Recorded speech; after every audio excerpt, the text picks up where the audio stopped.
दोस्तों, कैसे हैं सभी लोग। दोस्तों कैसी चल रही है डीएड एससीआईडी की तैयारी। दोस्तों जैसा कि हमारे एग्जाम बहुत ज्यादा नजदीक आ चुके हैं ना, और दूसरा एक नई चीज कि हमारा एग्जाम पेपर पैटर्न भी चेंज हो चुका है ना।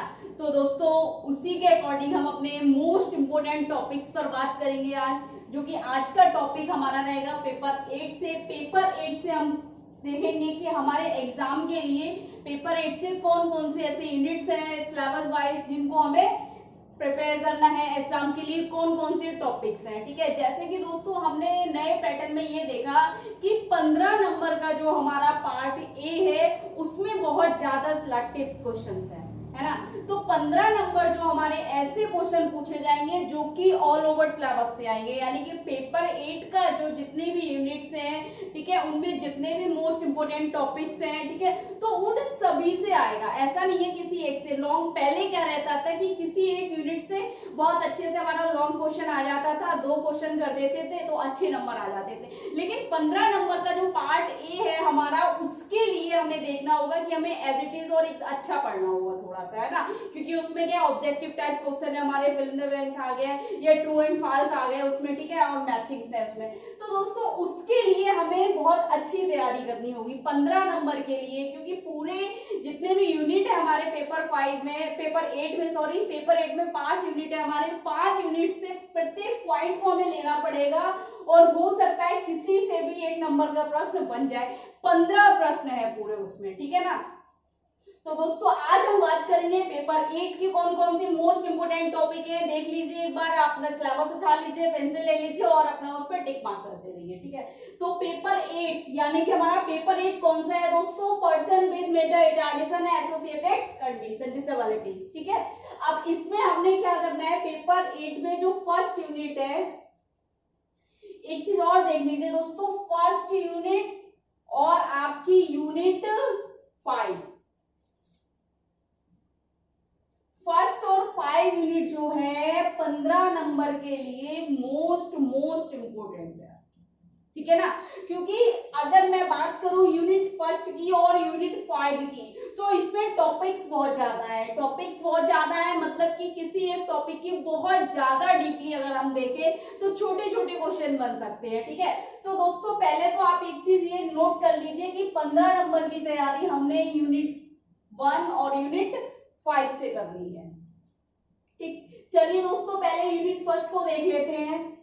यूनिट फर्स्ट देखिए दोस्तों, इसमें सबसे पहले है concept and definition of autism, यानी कि इसमें हमने ऑटिज्म का परिचय और ऑटिज्म की परिभाषा, यानी कि ऑटिज्म के बारे में समझाना है। इसमें से देखना आप ऑटिज्म के बारे में, ये मोस्ट इंपोर्टेंट टॉपिक है, जिसमें क्या आपको हो सकता है 5 नंबर का एक क्वेश्चन आपको ऑप्शनली मिल जाए, ठीक है। 2 नंबर में इसकी परिभाषा पूछ ली जाए, इसके टाइप्स पूछ लिए जाए, या इसके लक्षण आपसे पूछ ले, 2 विशेषताएं आपसे 1 नंबर में पूछ ले, ठीक है ना। तो दोस्तों ये यूनिट फर्स्ट का concept and definition of autism. Autism को आप ऐसे पढ़ लीजिए, समझ लीजिए, ऑटिज्म पूरे पेपर में, पेपर 8 में ऑटिज्म, सेरेब्रल पालेसी और मल्टीपल डिसेबिलिटी, ये 3 टॉपिक ऐसे हैं कि पूरे पेपर का निचोड़ है। अगर जिसने 3 टॉपिक क्लियर कर लिए तो पेपर 8 उसका पूरा कवर हो चुका। लेकिन डीपली पढ़ना हुआ, ऐसा नहीं ऑटिज्म का डेफिनेशन और हमने क्या कॉन्सेप्ट उसका क्लियर किया हो गया, उसके टाइप्स हो गए, उसके कैरेक्टरिस्टिक्स हो गए, उसके सिम्टम्स हो गए, है ना,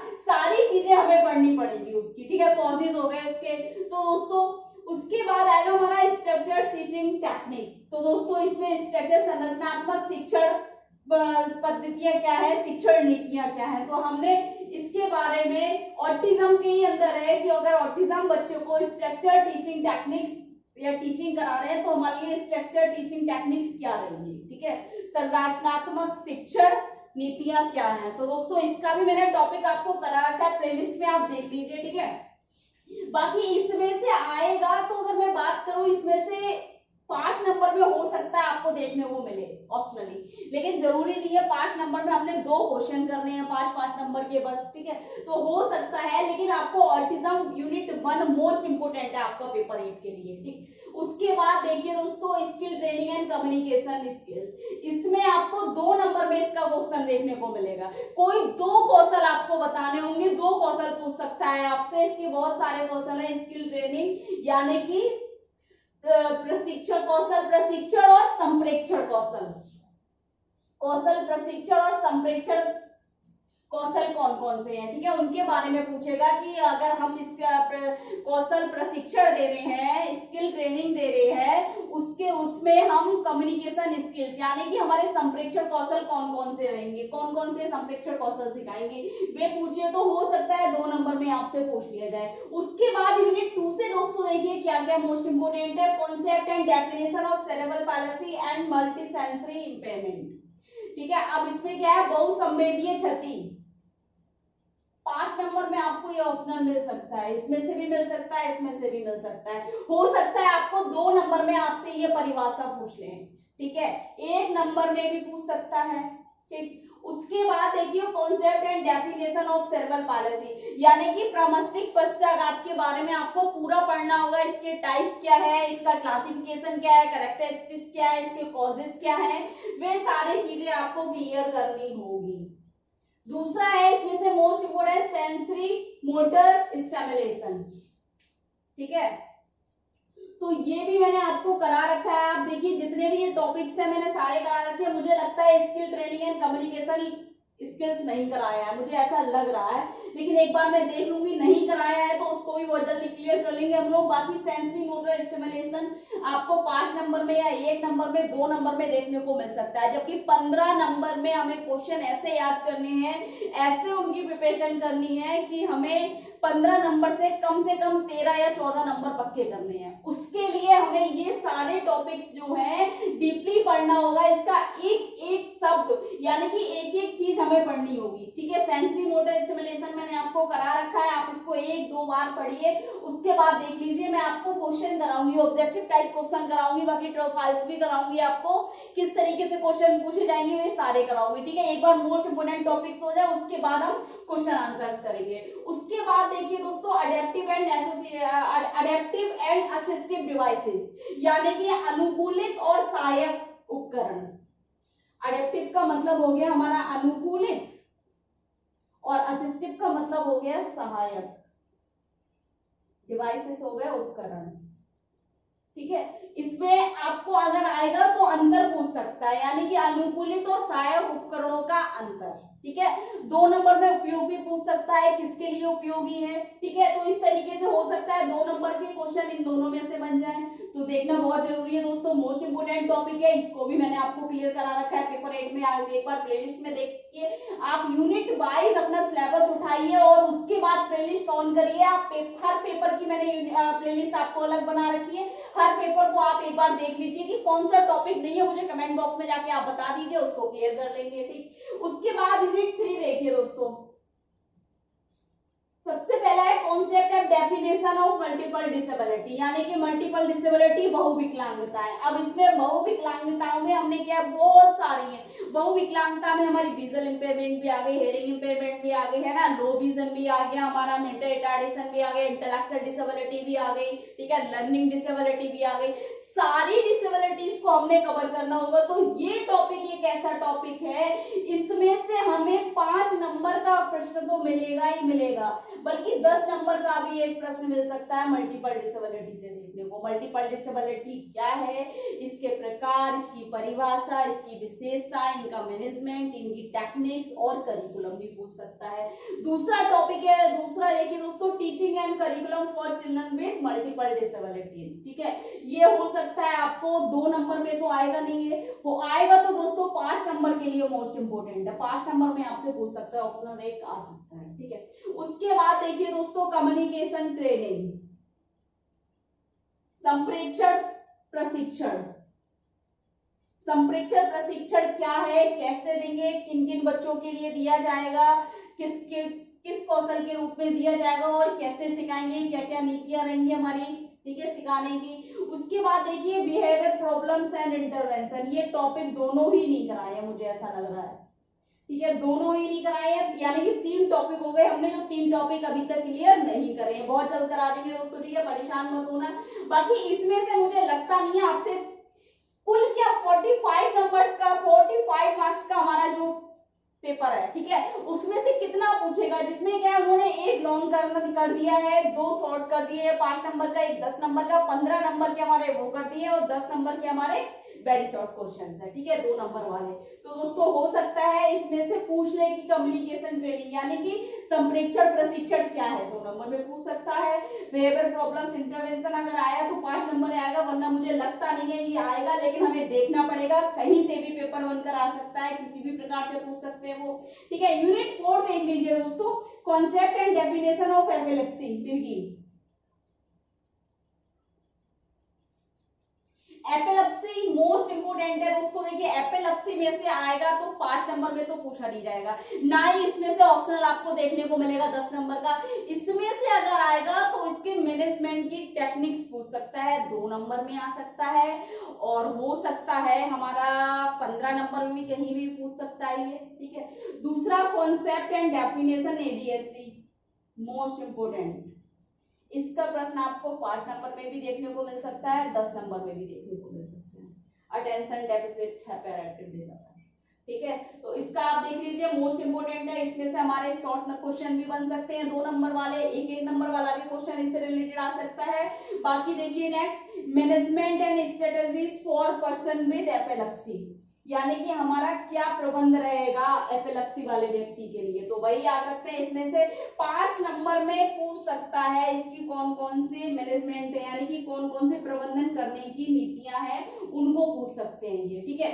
उसके बाद देखिए दोस्तों, इमोशनल डिसऑर्डर, इमोशनल डिसऑर्डर में इसका कॉन्सेप्ट, कैरेक्टरिस्टिक, क्लासरूम मैनेजमेंट, यानी कि इमोशनल डिसऑर्डर के लिए हमें उसका कॉन्सेप्ट बताना होगा पहले, तो उसके विशेषताएं क्या क्या है और कक्षा का प्रबंध कैसा रहेगा, क्लासरूम मैनेजमेंट कैसे करेंगे उसके लिए, ठीक है। तो हो सकता है ये भी आपका 5 नंबर में पूछ लिया जाए, यहाँ से मोस्ट इंपोर्टेंट लग रहा है मुझे। तो उसके बाद देखिए दोस्तों, यूनिट 5 में फ्राइजल एक्स सिंड्रोम, डाउन सिंड्रोम, हाइड्रोसेफेलिस, क्रेटिनिस, ये भी करा रखा है, ये भी करा रखा है, ये भी करा रखा है, ये नहीं कराया है मैंने अभी आपको। तो इसके चांसेस मुझे लगता नहीं है, अगर आएगा तो जो 15 नंबर का part A B C D जो है उसमें से आपको शॉर्ट क्वेश्चन 1 नंबर का देखने को मिल सकता है, लॉन्ग नहीं आएगा, क्योंकि लॉन्ग आता तो ऑप्शनल 5 नंबर में पूछ सकता था, 10 नंबर में ये पूछेगा नहीं।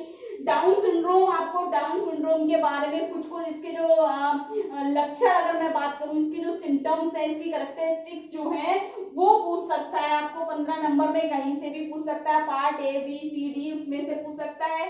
हाइड्रोसेफेलिस भी पूछ सकते हैं, इसकी परिभाषा पूछ सकते हैं क्या है ये, ठीक है, इसका स्पाइनल सर्वर फ्लूइड कैसा क्या है वो सारा पूछ सकते हैं, बढ़ने पर होता है या कम होने पर होता है, इस तरीके से आपको 15 नंबर में ऑप्शनल मिल सकता है।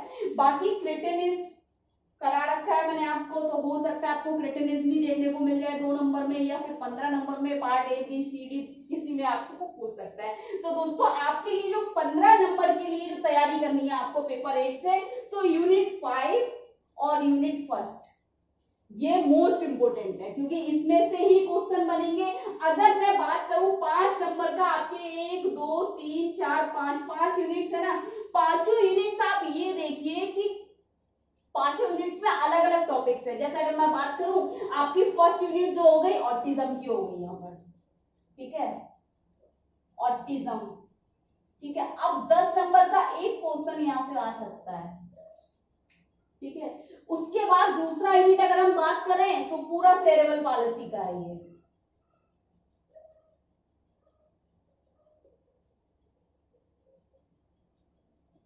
ठीक है, सेरेब्रल पॉलिसी पर है, ठीक है। हो सकता है 10 नंबर का क्वेश्चन ये आ जाए। तीसरा अगर यूनिट हम बात करें तो मल्टीपल डिसेबिलिटी का पूरा एमडी है इसमें, ठीक, बहुत अच्छे से मैंने ये टॉपिक्स आपके क्लियर कर रखे हैं। अगर चौथी यूनिट यानी कि यूनिट 4 में आप देखिए, इसमें एपिलेप्सी और एडीएसडी है, और एडीएसडी, एपिलेप्सी और एडीएसडी दोनों ही 50-50 मोस्ट इंपोर्टेंट है, ठीक है। अगर इसमें से 10 नंबर का मुझे लगता नहीं है, ना तो 10 नंबर में आपका एपिलेप्सी पूछा जाएगा और ना एडीएसडी पूछा जाएगा, तो ज्यादा चांसेस मुझे लग रहे हैं 5 नंबर का यहाँ क्वेश्चन बन सकता है, ठीक है। 5 नंबर का मुझे यूनिट 2 से भी लग रहा है पूछ सकता है आपसे, और यूनिट 4 से भी लग रहा है। उसके बाद यूनिट 5 जो है दोस्तों हमारी, इसमें बहुत सारे टॉपिक्स हैं। देखिए फ्राइजल एक्स सिंड्रोम, डाउन सिंड्रोम, हाइड्रोसेफेलिस, क्रेटिनिस, ठीक है। तो दोस्तों कुछ भी आ सकता है, इसमें से 15 नंबर के लिए आपने ये टॉपिक्स बहुत अच्छे से क्लियर करने पड़ेंगे, ठीक है।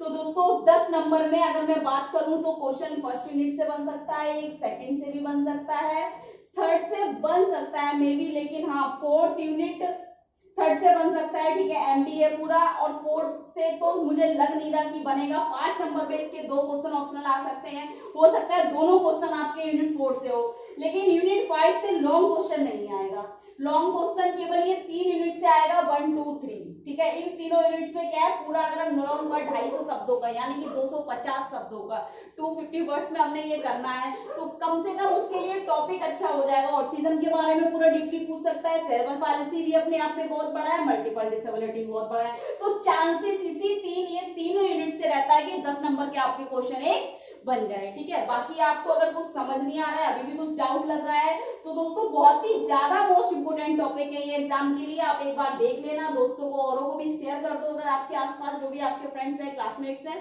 अगर कुछ समझ नहीं आ रहा है, कुछ डाउट लग रहा है, कुछ पूछना है, तो कमेंट बॉक्स में जाके कमेंट करें, ज्यादा से ज्यादा वीडियो लाइक करें, चैनल को सब्सक्राइब करें, बेल आइकन को प्रेस करें। Thank you so much.